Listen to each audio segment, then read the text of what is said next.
Célio Tazinafo, um professor de peso.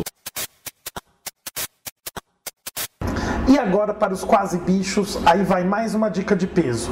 Na verdade, vamos continuar comentando a questão das epidemias ao longo da história.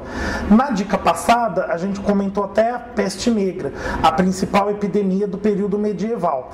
Na Idade Moderna, aparece uma epidemia que ficou conhecida na Inglaterra como doença do suor. As pessoas se contaminavam muito rapidamente, tinham alterações de temperatura, transpiravam muito e morriam muito rapidamente, como se os primeiros sintomas se manifestavam de manhã e à noite a pessoa estava morta.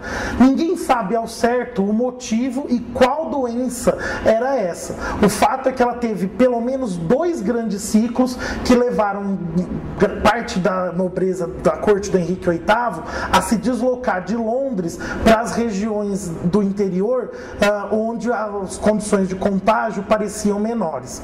Já no século XIX, portanto já na idade contemporânea, a gente vai ter, já às vésperas da segunda revolução industrial, a epidemia de cólera.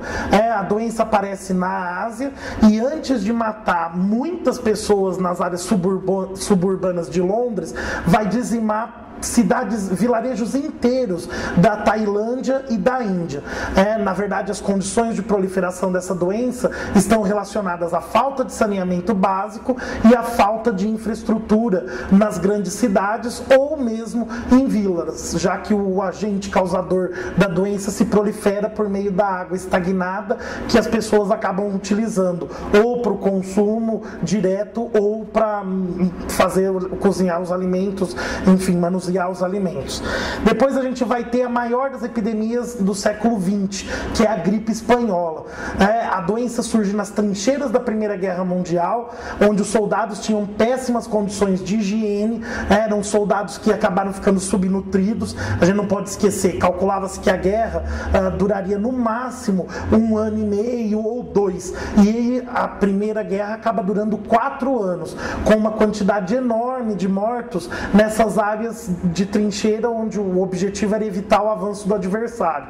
Das trincheiras da Primeira Guerra, a doença se espalha muito rapidamente por áreas que não estavam envolvidas diretamente nos combates, como por exemplo o território dos Estados Unidos e a América Latina. Ao todo, os especialistas calculam um contágio de cerca de 50 mil pessoas. Só no Brasil morreram perto de 18 mil pessoas, considerando a população brasileira da época e considerando que só na cidade do Rio de Janeiro, entre contaminados e mortos, foram registrados mais de 20 mil casos, é um número espantoso. Chegando mais próximo aos nossos dias, antes da epidemia de gripe suína, nós tivemos a gripe aviária, que ficou concentrada no Sudeste Asiático, com poucos casos espalhados pelo continente americano. Na verdade, a gripe aviária, ou SARS, que como a sigla da doença, surgiu no Oriente e acabou se concentrando naquela região graças aos esforços da Organização Mundial de Saúde. Mesmo assim, foram registrados mais de 8 mil casos e cerca de 800 mortes, um índice bastante significativo, ou seja, 10% dos contaminados acabaram morrendo.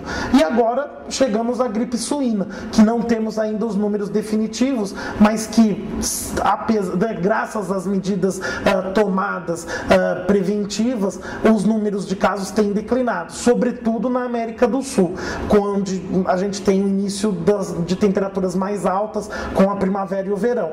A expectativa agora é com relação aos países do hemisfério norte, que vão justamente começar a viver os meses mais frios de outono e inverno. Mas segundo as notícias recentemente divulgadas, ao que tudo indica, até o inverno mais rigoroso nos Estados Unidos, nós já teremos uma vacina desenvolvida. Em breve eu volto com mais uma dica para os quase bichos. Até mais!